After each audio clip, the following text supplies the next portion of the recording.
let's go ahead and have some fun on Catrina's huge quilt right here that Auntie created for her wedding. Like I've said before, there's an arrow down below. When you hit that arrow, it will take you to another of this quilt getting stitched out with other tips and ideas on it. This quilt is huge, my friends, and so it's wonderful that I'm able to do the trimming on it. I have a large area in which to do that, so I would always encourage you to have me do your trimming whether you have a large quilt or not, but in this circumstance, I would definitely encourage it. This quilt is about 125 inches one way by 135 to 140 the other way. So she's a big girl. She's a big girl.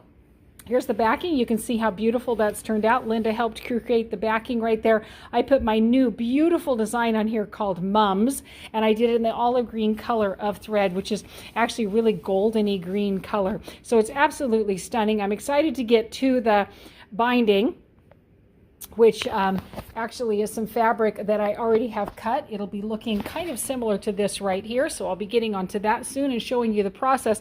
In the meantime, again, I want to show you how I'm going to prep to do the trimming of the quilt and squaring it up. Now, this quilt was made quite a while ago by Auntie, and so we're just doing the best we can to be able to have this quilt be as straight as possible under the circumstances.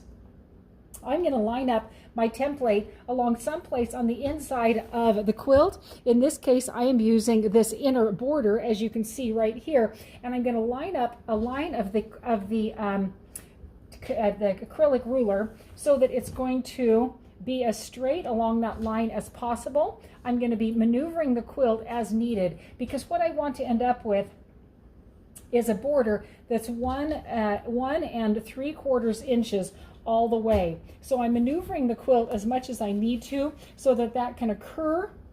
Looks like we're going to be just shy of that all the way around the quilt.